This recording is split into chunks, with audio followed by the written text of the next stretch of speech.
Hey guys, welcome back to my channel, and today we are going to learn how to build this headstall right here. This has been an extremely requested tutorial. If you follow me on any social media, you know that I've been saying I've been do this for a while, so I'm excited to get it going. So let's go ahead and get started. Okay, so before we start building any headstall, we're going to need patterns, and you can cut out your own. You can possibly find a template online, but I always use poster board to cut mine out of. And then the next thing we're going to need is obviously leather. Any good vegetable tan leather. I like to use a 5 to 6 ounce. Then once we have our leather and our patterns, we're going to go ahead and trace those out. You need a front for the front of the cheek piece, and then you're going to need a back. Then once we've done that, we're going to go ahead and cut them out. As you guys know, in my previous videos, I've stated I like to use a box knife. That's one of my favorite cutting tools. You can just get one at Walmart for cheap. Or another thing that I like to use, if my hand gets kind of tired, are these leather shears that I purchased from Tandy. And they do make cutting out thinner leather easier. I do have to say that they don't really work on thicker leather. I mean, you could go ahead and give it a try, but you're going to be getting a workout with your hand for sure. And these are honestly kind of a little dull. I do need to get another pair or get these sharpened. So once we've cut out our pieces, as you see, we have a back piece and then we have a front piece. And the back piece is just going to be a little bit shorter than the front. That way we can wrap around our ends. Okay, and so the next thing we're going to need is a strap for the pole piece. I like to cut mine out of approximately about 4 to 5 ounce leather because it's going to be a double thickness, as is all of my pieces on my tack. And as you will see on my patterns, all of my straps are 3/4 inch, even my tug straps on my breast collars. Okay, so now what we're going to do is we are going to basically split our strap here in half for our pole piece. I like to make each piece 26 inches. Or if I'm doing a gag style headstall, I like to do them 24 inches. Now what we're going to do is we're going to go ahead and do the most important step of making any type of tack, is conditioning it. And I like to use this Neat's Foot leather conditioner from Lexol, and I like this specific one because, as it states on the bottle, it does not darken leather. Most Neat's Foot oil that you get, if you get regular Neat's Foot oil, it will darken your leather, and I like to use this because that way it's not going to alter my project, especially if I'm trying to match like a previously done piece. This definitely helps. So what I like to do is get a rag wet with it, and I like to get the front wet, and then I like to get the back. And the back is a little bit harder because it's rough out. You kind of got to get a little bit more product on your rag. And since we're going to be adding this beautiful hair and hide inlay that I created right here, we are going to need to cut out these slots for the hide to show through. So what I'm going to do is I'm going to take the stitching groover. As you guys have seen in my previous videos, if you guys check it out, I think I've covered this before. But I basically set it to the width that I want my piece to be, and I just go ahead and drag it along the side, and it helps me create an even edge basically for my inlay. And what I'm going to do is just do it on either side and then connect the two lines together and then go ahead and cut it out.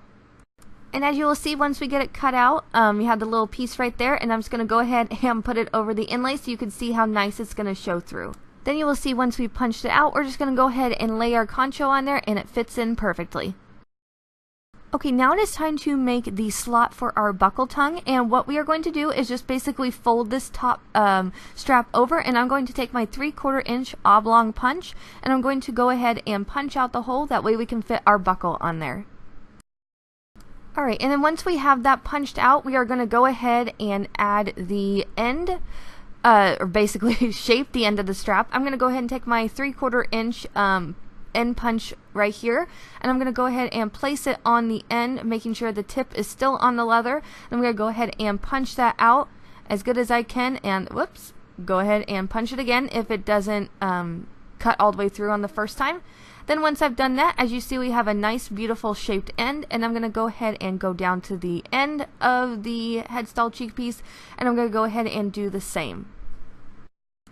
Then once I have punched that out, then I'm going to go ahead and take my 3/16 inch punch again, number 6 punch from Craft Tool. And if you notice that your punches are getting dull, or you want them to work a little bit better, take some beeswax and just kind of place it in there, and it's going to help your punch come out smoother. That way you're not kind of pulling on your leather. So now what I'm going to do is I'm basically going to fold that tab over, I'm going to punch through it, and that's going to make a hole on the front side and the back side. That way when we go ahead and sew it up, we can put our screws through there. And as you can see, this is what it looks like when it's done. Then just to check and make sure, you could take your buckle, push the tongue through there, and then make sure that it fits. And as you can see, it'll fold over nicely when we're ready to put our screws in. And last but not least, do not forget to add the hole like I did at the end so you can put your screw through and attach your concho. Now I'm going to punch the holes for my slotted concho, and I'm not going to go through how to tie these type of conchos in this tutorial. If you guys want me to make a separate one, comment down below and let me know. But basically, just to attach this concho, you're going to need two holes like this, one on top of the other. Alrighty, now we are going to punch out our pull strap here. So what I'm going to do is take the same exact end punch that I used on my cheek piece, go ahead and punch that out. Then what I have here is a maker stamp that I had made by a company called Grey Ghost Graphics, Jeff Mosby. They make excellent products, and I'm going to basically take my stamp here and I'm going to put my maker's mark on the end. That way if anybody down the line doesn't know who made this product, they can just look at the end and see my logo. And as you can see, it punches a beautiful stamp right here on the end. Now what we're going to do is we're going to put the holes in the strap for our buckle tongue to go through. And what I like to do, this is just me, I like to measure 2 inches from the bottom, and that is where I start my first hole. And then once I punch my first hole, I make an inch between each hole after that. So normally I make about 6 to 7 holes on each side of the pull strap, but that's completely up to you. You don't have to do the first hole 2 inches from the bottom. I just do that way, as you can see, there's enough room for my maker's mark, and that way there's a little bit of extra room. That way that if somebody's using the end hole, it's not all the way at the end, you can still tuck it through the buckle. Alrighty, now it is time to color our leather, and this is my favorite dye. I love this Phoebe's chocolate leather dye, and as you guys know, that chocolate leather is really in right now. So what I'm going to do is take the dauber that came with it, and I'm going to go ahead and add it to the leather. Now, also note that I am making this headstall a rough out. I don't know if I mentioned that previously in this video, but basically it doesn't matter, rough out the front side, back side, doesn't matter, smooth, rough. Basically just take your dauber and just add the product on there, and as it dries, make sure that it's going on evenly. If it's not, you can always reapply and add a second coat. Then once it's dried, I'm going to go ahead and attach my inlay. And what I like to do to attach my inlays is I glue it to the back piece. I don't glue it to the front. That way when I'm sewing and when you're moving the piece, the inlay doesn't bunch up, or it basically lays smooth. So I'm going to put my cement all the way all over that back piece, and I'm going to go ahead and take my hair on hide piece and I'm going to go ahead and press it down really firmly. That way it is good and on there.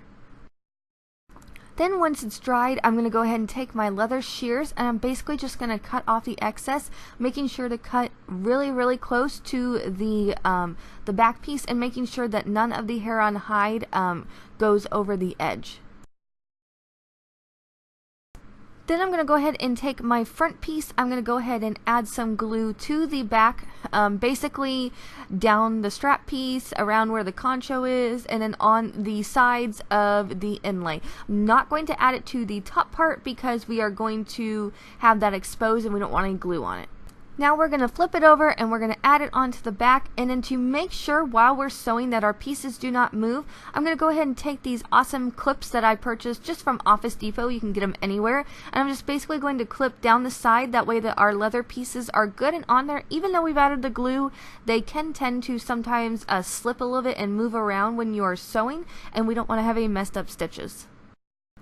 Alright, and then what we're going to do is we're just basically see how that end of the back goes over the buckle tongue hole just a little bit. We're going to go ahead and cut that off right at the end of the buckle tongue hole. That way we can fold it over and our buckle will fit nice and evenly in there. Alrighty guys, that concludes this part 1 of how to make a headstall. I will be posting part 2 here shortly, so be sure and stick around, subscribe if you want, and I'll see you guys on the next one.